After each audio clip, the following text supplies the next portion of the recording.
Hello guys, smart education learning में आपका स्वागत है। आइए देखते हैं रेशियो एंड प्रोपोर्शन का कुछ बेसिक क्वेश्चंस जो एग्जाम में पूछा जाता है, खासतौर से रेलवे, एसएससी और अदर एग्जाम में, कंपटीशन एग्जाम में ये सब क्वेश्चन ज़्यादातर पूछे जाते हैं। इसका बेसिक कॉन्सेप्ट देखते समझते हैं क्या होता है ये। ठीक है, देखिए जैसे क्वेश्चन लिखा A:B बराबर 2:3 और B:C बराबर 4:5। तो फाइंड करना A:C, A:B:C और A+B/B+C। ठीक है, इसको देखते हैं इसको कैसे सॉल्व करते हैं। जैसे ये लिखा हुआ है A:B बराबर 2:3, B:C बराबर 4:5। ठीक है, तो एक काम करते हैं, यहाँ पे देखिए ये B की वैल्यू यहाँ पे 3 दिया हुआ है और यहाँ पे B की वैल्यू 4 दिया हुआ है। ठीक है, तो हम इसको बराबर कर देते हैं। ये जो चीजें हैं इसको बराबर करना है मुझे, ताकि ये देखिए दोनों सेम है तो यहाँ भी सेम होना चाहिए।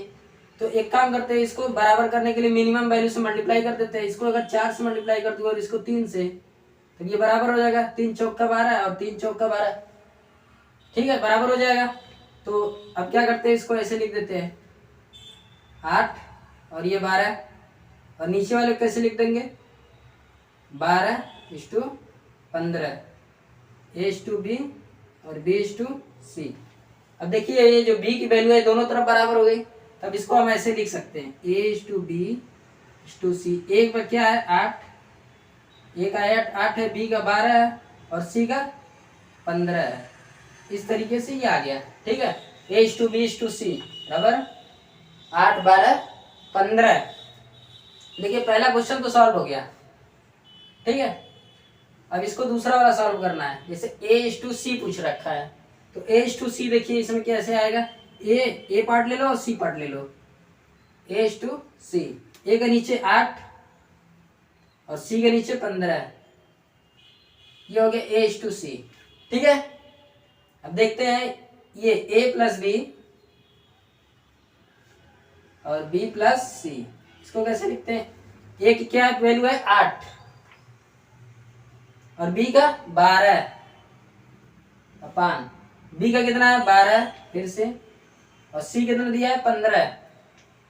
तो ये कितना हो जाएगा 12/8=20/27।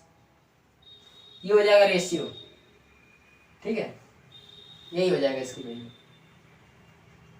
तो ऐसे क्वेश्चन एग्जाम में काफी पूछते हैं, तो इसको इसी तरह सॉल्व किया। तो पहला उद्देश्य आपका यही रहना चाहिए कि ये B है और ये B है, यहाँ दोनों में B है तो B की वैल्यू बराबर होनी चाहिए। तो मुझे ये दिया हुआ था 3 और ये 4, तो इसमें 4 से मल्टीप्लाई करते हैं इसको 3 से, ताकि ये बराबर हो जाए। ठीक है, तो ये 3 चौक के 12, ये 12 हो गया। तो अब इस तरीके से इस तरह यहाँ लिख देंगे और फिर जो पूछा उसको लिख लेंगे इस तरीके से। ठीक है, ये देखते हैं दूसरा क्वेश्चन। ये क्वेश्चन देखते हैं एक ठो, देखिए इसको भी उसी तरीके से सॉल्व करेंगे। 3:2 और ये BC 3:2, CD क्या है 4:5। तो यहाँ पर देखिए B और यहाँ पर भी B है, तो B की वैल्यू बराबर करनी है। यहाँ पे 2 है, यहाँ पे 3 है, तो बराबर कैसे होगा, इसको 3 से मल्टीप्लाई कर देते हैं और इसको 2 से। ये 6 हो गया और ये भी 6 हो गया, बराबर हो गया। इसको लिख लेते हैं यहाँ पे 9, 6 और इसको भी लिख लेते हैं 6 और 4। ठीक है, अब ये देखिए इसको देखते हैं, ऐसे देखते हैं, आप नहीं समझ में आएगा ना। देखो A:B कितना हो जाएगा 9:6 और B:C कितना हो जाएगा 6:4। ठीक है, और C:D 4:5। ठीक है, ये देखिए यहाँ पे B और B ये बराबर हो गया, C और C ये बराबर नहीं है, तो इसको भी बराबर करेंगे। सॉरी, ये तो बराबर है, बराबर नहीं होता तब मैं बराबर करता। ठीक है, तो चूंकि ये बराबर है तो इसको हम डायरेक्ट लिख देंगे A:B:C:D। ठीक है, A कितना दिया है 9, B 6 दिया है, C 4 दिया है और D 5। इस तरीके से ये आ जाएगा आंसर। यहाँ पे अगर ये बराबर नहीं होता तो इसको बराबर यहाँ पे भी करना पड़ता। ठीक है, तो ये क्वेश्चन सॉल्व हो गया। पूछा गया A:D, तो A:D निकाल लोगे यहाँ से 9:6 5, ये आ गया। अब ये क्वेश्चन पूछा ए स्क्वायर टू सी स्क्वायर, तो ए कितना है 9, 9 का स्क्वायर 81 अपन सी स्क्वायर कितना 460। ये देखिए ये भी आंसर आ गया। बस एक बार ये निकाल लिया तो कुछ भी पूछा रहे तुरंत निकाल लोगे आप लोग। देख लो स्क्रीनशॉट ले लो। आगे बताते हैं क्वेश्चन।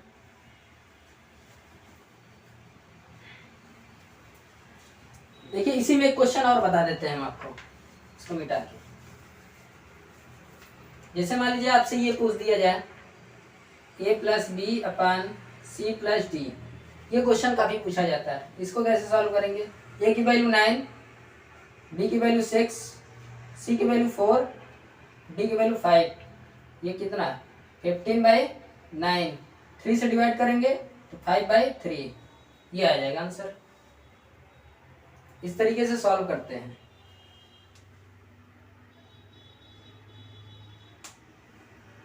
ठीक है, और इसमें एक क्वेश्चन और लिख देते हैं। जैसे ये पूछा जाए a square plus c square upon b square plus d square, तो इसको हम कैसे लिखेंगे?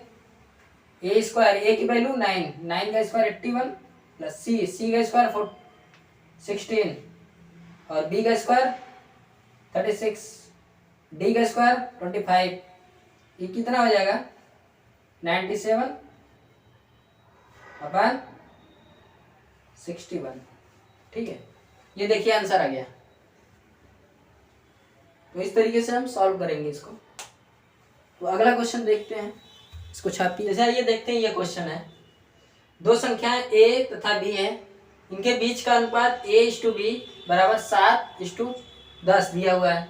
यदि एक संख्या a बराबर 70 है तो दूसरी संख्या पूछ रहा है, इसको कैसे सॉल्व करेंगे? a/b कितना दिया 7/10, तो a का वैल्यू दिया हुआ है a का मतलब 7 की वैल्यू दिया हुआ 70, तो 10 से मल्टीप्लाई करने पे 70 आ रहा है, तो इसमें भी 10 से मल्टीप्लाई करने पे कितना आएगा 100। ये तुम्हारा b की वैल्यू हो जाएगी बराबर b, ये तुम्हारी दूसरी संख्या की वैल्यू आ गया। तो ये जो पूछा हुआ था ना दूसरी संख्या क्या होगी, तो 100 होगी। ठीक है, इसमें देखिए 10 से ये मल्टीप्लाई हुआ था, तो यहाँ पे भी 10 से मल्टीप्लाई करने पे 100 आ गया, दूसरी संख्या ये। अगर पूछ ली कभी कभी पूछता है कि दोनों संख्याओं का सम क्या होगा, तो जैसे ये पूछ दिया a प्लस बी, ये दोनों संख्याओं का सम, तो 70 प्लस 100 170। ठीक है, और कभी कभी ऐसे पूछता है कि दोनों संख्याओं का गुणनफल क्या होगा, तो a/b, ये कितना है 70, b कितना है 100, ये आ गया। ठीक है, इस तरीके से क्वेश्चन एग्जाम में पूछा जाता है। अगर कभी पूछा a/b बताइए कितना होगा, तो a/b, a कितना है 70, b कितना है 100, तो 7/10, ये आ गया आंसर। छोटे मोटे एग्जाम में ऐसे क्वेश्चन ज्यादातर पूछे जाते हैं, रेलवे एनटीपीसी और ग्रुप डी वगैरह के एग्जाम में, या फिर आपका ये क्या बोलते हैं, ऐसे बहुत सारे टेट वगैरह के एग्जाम में, सीटेट वगैरह के एग्जाम में ये सब क्वेश्चन ज्यादातर पूछे जाते हैं। बेसिक क्वेश्चन है, तो इन सब चीज़ों पे आपको ध्यान देना पड़ेगा। देखिए छापिए, तब तक दूसरा क्वेश्चन ये देखते हैं। ये क्वेश्चन, यदि तीन संख्या ए बी सी इस प्रकार है कि a/b बराबर 2/3 और a/c बराबर 4/5, अगर c बराबर 60 तो a plus b plus c का मान बताना है, और ab प्लस bc अपन bc इसका भी मान बताना है।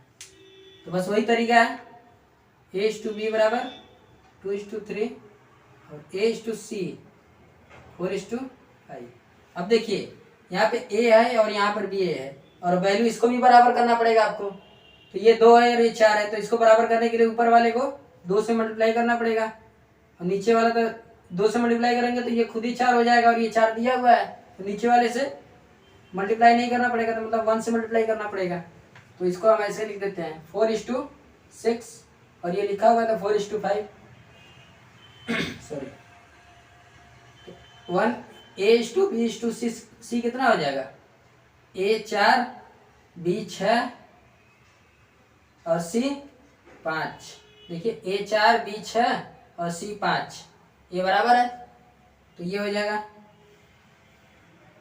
अब क्या दिया हुआ था, c बराबर 60, इस 5 की वैल्यू 60 दिया हुआ है, इसका मतलब 12 से मल्टीप्लाई कर दिया गया है इसको, तभी तो 60 हुआ है। तो पूछा क्या है, a प्लस बी प्लस सी, मतलब इसमें भी 12 से मल्टीप्लाई करना पड़ेगा। तो ये कितना आ जाएगा 48, इसको 12 से मल्टीप्लाई करेंगे तो कितना आएगा 72, और ये तो पहले से 60 दिया हुआ है। अब कह रहा है तीनों को जोड़ दो, तो a प्लस बी प्लस सी पूछा है, तो a कितना दिया 48, b कितना दिया 72 और c 60। ठीक है, कितना आ जाएगा ये 180। ठीक है, इस तरीके से सॉल्व कर लेते हैं। अब ऊपर दिया हुआ A B plus B C upon B C. ठीक है, तो इसको कैसे सॉल्व करेंगे, तो इसको मिटा देते हैं।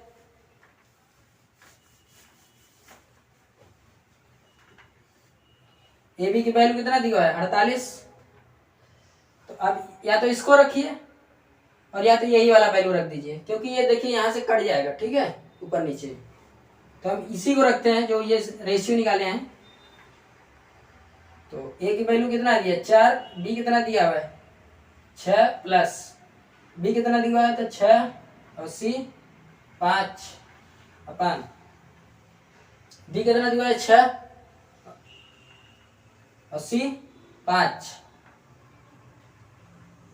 ये कितना हो जाएगा 24 प्लस 30 अपन 30, 54/30। इसको काटिए, 3 से कट जाएगा, 6 से कटेगा ना, 6 से डायरेक्ट काटते हैं, ये आ जाएगा रेशियो, ये इसका आंसर हो जाएगा ये। अब ये रखते हैं तो भी आता, लेकिन इसको थोड़ा सा बड़ा हो जाएगा और बाद में कट पीट के यही आएगा, इसलिए मैंने इसको नहीं रखा है। देख लीजिए आप लोग, अगर चीजें समझ में आती है तो चैनल को लाइक करें, सब्सक्राइब करें, शेयर करें। अगला क्वेश्चन देखते हैं। Dinesh distribute some money in ABC in the proportion 5:2:4। ठीक है, और ए और प्लस सी के पास 9,000 रुपये है, तो टोटल मनी कितना होगा। ठीक है, दिनेश के पास कुछ मनी है जो ABC में डिस्ट्रीब्यूट करता है, बांटता है। किस रेशियो में बांटता है 5:2:4 में, और ए और सी को मिला करके कुल 9,000 रुपये है, तो टोटल मनी कुल मनी कितना है दिनेश के पास। ठीक है, तो इसको कैसे करते हैं, A:B:C कितना तो 5:2:4। ठीक है, अब कह रहा है ए और सी,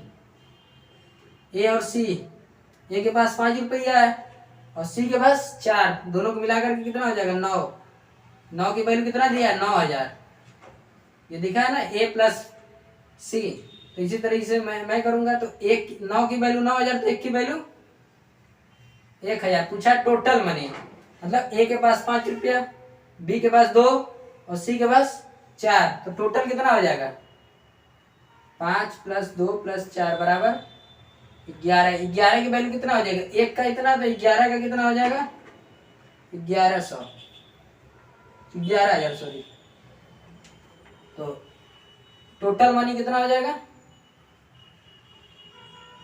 11,000 रुपये। ठीक है, दिनेश के पास टोटल 11,000 रुपये है। टोटल पूछेगा तो तीनों को जोड़ देंगे। ठीक है,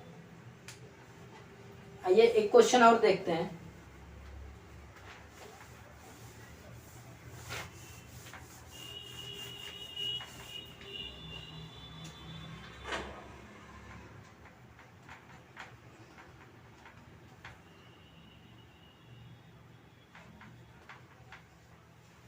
फाइंड x, ऐसा क्वेश्चन करके पूछा जाता है। ठीक है, इसको सॉल्व करते हैं।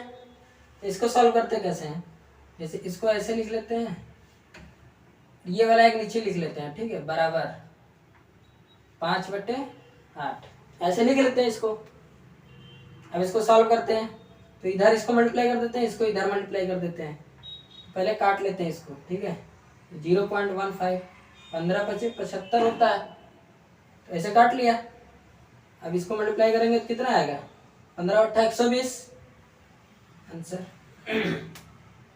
x की वैल्यू कितना आ जाएगा 1.2। देख लीजिए इसको,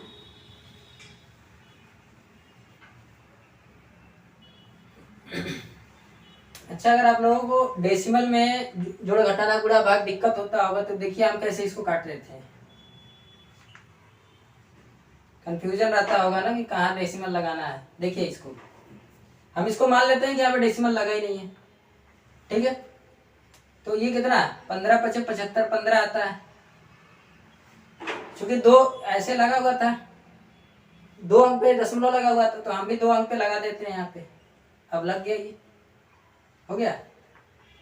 अब इसको अगर गुणा करना हो तो क्या करते हैं, इसी 0.15 लिखा हुआ है, इसको हम दशमलव ना मान के सीधे ये लिख देते हैं 15 × 8 = 120।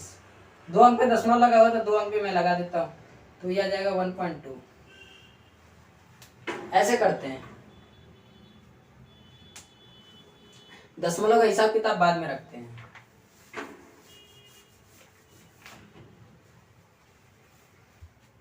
ये देखते हैं क्वेश्चन, अगला क्वेश्चन कह रहा है, a sum of money is to be distributed among A, B, C, D in the proportion of 5:2:4:3. If the C gets 100,000 rupees more than D, what is A and B share? इसको हिंदी में समझते हैं। एक धन है जो A, B, C, D में बांटा जाता है, और किस रेशियो में बांटा जाता है, 5:2:4:3, ठीक है। अगर C को D से 1000 रुपये ज़्यादा मिलता है तो A और B का वैल्यू क्या होगा, मनी क्या होगी, ठीक है। अब देखते हैं A:B:C:D किस रेशियो में, 5, 2, 4 और 3। अब कह रहा है C को D से 1000 रुपये ज़्यादा मिलता है। C को कितना मिल रहा है, 4 रुपया, और D को कितना मिल रहा है, 3 रुपया। तो 1 रुपया ज़्यादा मिल रहा है C को, तो उस 1 रुपये की वैल्यू कितना बता रहा है वो, 1000 रुपया, ठीक है। 1 रुपये की वैल्यू 1000 रुपया है, तो इस A का पूछा है, तो ये 5 रुपये की वैल्यू कितना हो जाएगा, 5000, और ये 2 की वैल्यू कितनी हो जाएगी, 2000। जब 1 रुपये की वैल्यू 1000 है तो 2 रुपये की 2000, 5 रुपये की 5000, ठीक है। ऐसे इसको सॉल्व करेंगे। अगर ये पूछ दे कि D की वैल्यू कितनी होगी, तो यहाँ पर देखिए D का कितना है, 3, तो 1 का 1000, तो 3 का कितना हो जाएगा, 3000। क्योंकि क्वेश्चन पूछता है कि A + C का कुल धन कितना होगा, कुल धन, तो A का कितना है 5000, और C का कितना है 4 की वैल्यू कितना हो जाएगा, 4000। तो A का 5000 और C का 4000, तो दोनों को मिलाकर के कितना हो जाएगा, 9000। ऐसे क्वेश्चन पूछे जाते हैं कि A और B के पास कुल मिलाकर कितने रुपए होंगे, तो ये आ जाएगा। इसको देखिए, तो अगला क्वेश्चन बताते हैं। एक क्वेश्चन और देखते हैं, क्या है कि A:B, में B:C ऐसे लिखा हुआ है। तो एक काम करते हैं, ये वाला इसके नीचे लिख देते हैं, ठीक है। देखिए A/B = B/C, चूंकि A:C दिया हुआ है 9:1, मतलब A की वैल्यू 9 है और C की वैल्यू 1 है, तो A की जगह 9 लिख देते हैं, 1B, C की जगह 1 लिख देते हैं। तो इसको फिर 1 मल्टीप्लाई कर देते हैं, ऐसे ऐसे, तो क्या आएगा, B² = 9, B बराबर कितना हो जाएगा, 3। तो ये देखिए A की वैल्यू 9 है, C की वैल्यू 1 है और B की वैल्यू 3 है। तो यहाँ पे रेशियो लिख देखते हैं, ABC 9, 3 और 1, यही पूछा हुआ है। कभी कभी ये ना देकर के ऐसे पूछ देता है, A² B² B² + C²। अगर आप पहले से इसको नहीं किए रहेंगे तो नहीं कर पाएंगे ये क्वेश्चन, क्योंकि बिल्कुल नया टाइप का है। पता नहीं आप लोग देखे होंगे कि नहीं ऐसा क्वेश्चन, लेकिन बहुत आसान क्वेश्चन है ये। बिल्कुल ये निकाल लिए तो समझ लीजिए कर लेंगे आप। देखिए हम कुछ मिटा देते हैं यहाँ से, ठीक है। हम चूंकि इसको निकाल चुके हैं, इसको मिटा देते हैं।